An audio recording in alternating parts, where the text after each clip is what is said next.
Okay, now having looked at globalization, and later on we looked at we looked at labor migration, and I promised that in this lecture series we are going to look at globalization and human trafficking. It was important to also talk about it is important to talk about human trafficking because it is also part of the issues that are arising out of globalization. Because we said earlier on that globalization had led to movement of people, and human traffickers also are taking advantage of this exploitation of labor and forced labor, and doing forced labor against their fellow human beings. So it is important also to look at human trafficking because there are issues that we had looked at labor migration, especially when it came to migrant workers who sometimes also undergo through some form of exploitation, and questions are being arising about how do we determine that it is human trafficking, or like, for example, if someone is a migrant laborer, a migrant worker, has got a work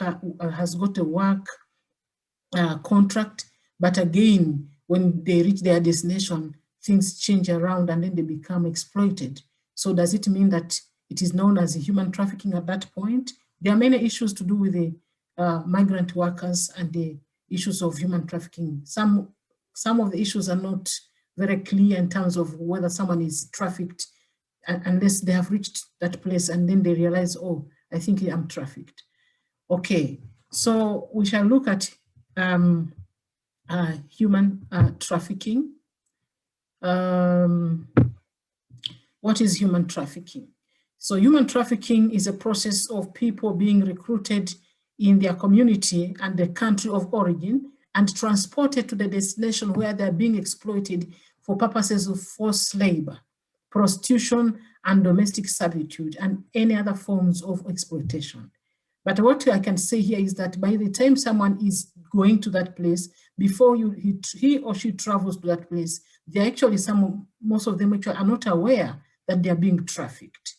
They only realize it when they're there, because there's sort of deceit that, or being deceived that comes in, or being lured to go for work, but then they discover themselves that they're there.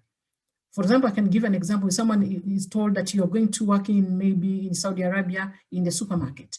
But when they go there, someone is being told that you are going to a home to work as a domestic servant. Sometimes they don't expect it that way. But still, even those ones who know that they're going to be domestic servants, they are not aware that when they go there, they will face a situation that makes them to be more or less like slaves, because that information is not clear. Whether even sometimes you are not going to be given a low pay, that maybe you are told that you are going to be paid maybe an equivalent of 900,000 Ugandan shillings per month. But when you go there, you find yourself being exploited, you're not given less money. So we shall look at the definition clearly, especially the definition that is given, what we refer to as the internationally recognized definition of trafficking. It was set forth in 2003 United Nations Protocol to prevent, suppress, and punish trafficking of persons. Now, human trafficking has been defined as a process that involves recruitment, transportation, transfer, harboring, or received of persons by means of threat or use of force or any other forms of coercion, or even abduction, or fraud, of deception, of abuse of power, or of position of vulnerability, or of giving or receiving payment or benefits to achieve the consent of a person having control of another person for purposes of exploitation. So we see the definition that is given by the United Nations Protocol is very inclusive of many things. Someone may not be abducted, but maybe fraud may have been used in recruiting that person to travel to another country. So it may not be like a direct force. It can even be by deception. You are told you are going to work in the supermarket, but when you are going there, you find yourself working in a home. Or maybe even you are told that you're going to work there and you're going to get some big amount of money. But when you go there, you find that you are not even sure about what you're going to get monthly. So human trafficking can take various forms. So it may not be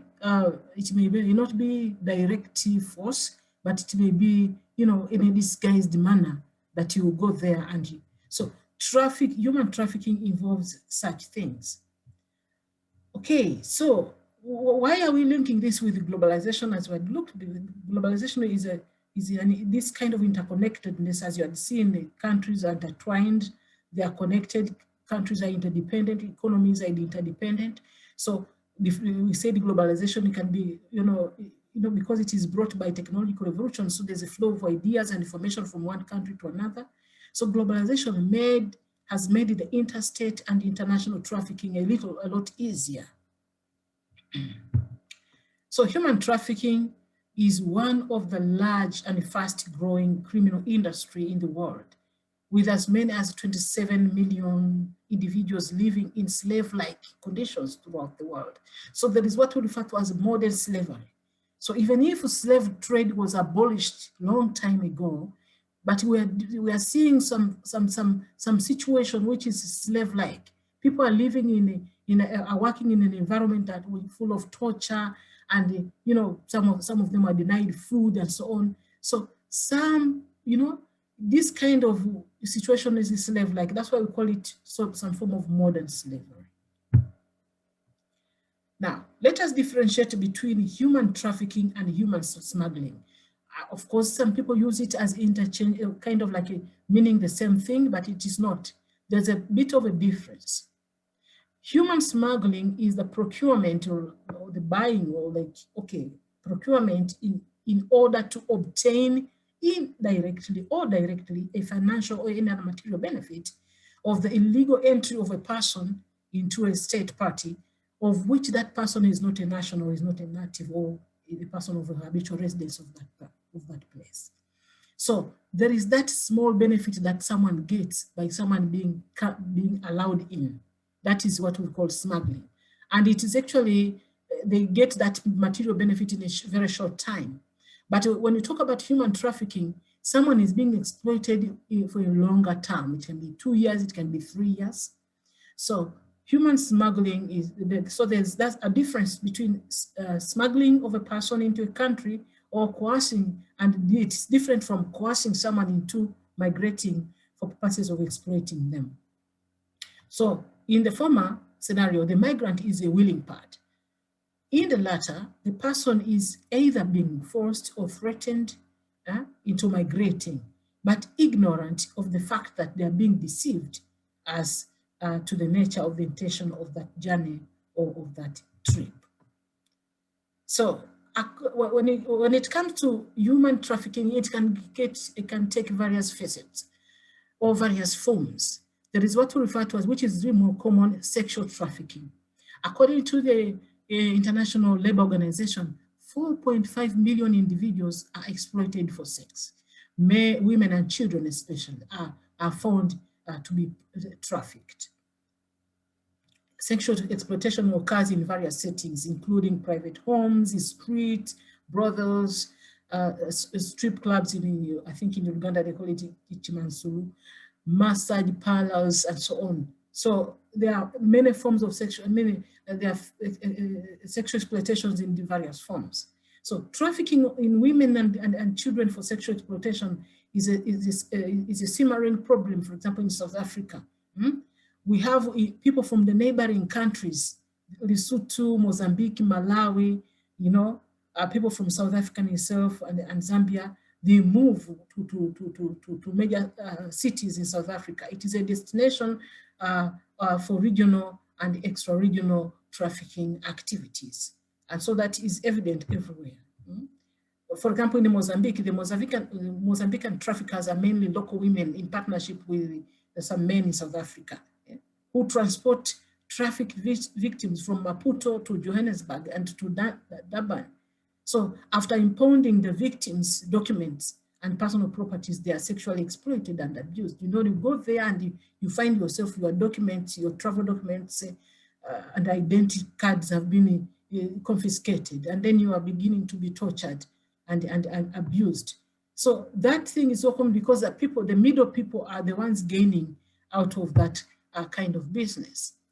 Uganda also has been identified as a source, transit, and destination country for human trafficking. Human trafficking in Uganda occurs both people going outside the nation and also internal travels. We see some children, girls from Karamoja region being sold in Kampala. They become victims of internal trafficking. You know, they are coming from those underserved communities like Karamoja, and they go to major cities and they're exploited in domestic service, maybe as maids, and yet they may be very young in terms of age, in terms of working. And then also there are those ones who end up in the street begging and vending, and also those who are entering into sexual exploitation, including forced marriages and commercial sexual exploitation. So this is really happening even in this country. Yes, when it comes to sexual trafficking is one of the types of human trafficking, but also human trafficking can be in terms of forced labor.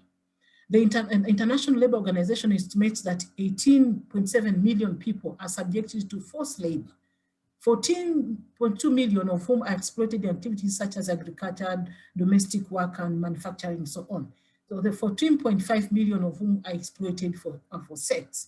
So forced labor is work or service that is extorted from someone under the threat of any penalty and work or service that a person has not offered voluntary. That thing happens. Actually, someone can be finding themselves in forced labor when they had not thought about it. Someone can go from here maybe to Qatar or to Saudi Arabia, and when they go there, the kind of like terms change. I mean, like things on ground are not the same as what someone thought before they had traveled. Now, forced labor can be in the various forms. It can be whether debt bounded. This type of labor involves a debt that cannot be paid off within a reasonable period of time. The employer or the enforcer artificially inflates the amount of debt, add on exorbitant interest, or maybe charges the living expenses, you know, like accommodation and so on, deducting little or even nothing on the debt and increasing the amount of time the individual must work. Someone find themselves in that kind of like they are bonded.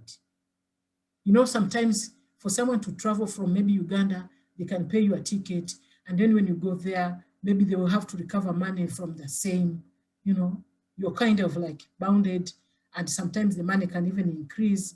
They can even calculate the cost of like maybe the living cost of food and so on, accommodation. So, you know, that kind of thing. And then we have also involuntary domestic servitude. Someone who is working there involuntarily, it's like a force. They had not expected that they are going to be subjected to working, like in some places I hear that they work even for almost 24 hours. Okay, let me say 17 hours a day. I mean, the sleeping time is very, very short. So this kind of involuntary domestic servitude occurs when a domestic worker becomes ensnared, entangled in an exploitative situation that they are not able to escape. Typically in private homes, that is very common. The individual is forced to work for very little money or even almost no payment while confined in the boundaries of the employer's property. So the workers may endure such abuses because they face confiscation of their travel documents, their passport, their working, they call it maybe labor card, is being kept by the household owner. So now the question is, how do I go and move to the shop or to the street without my travel document, without my identity card of some sort? It means the police is going to arrest me and put me to prison because I'm like an illegal person. I don't have the travel documents. You know very well, even when I'm here at home, I want to move to town.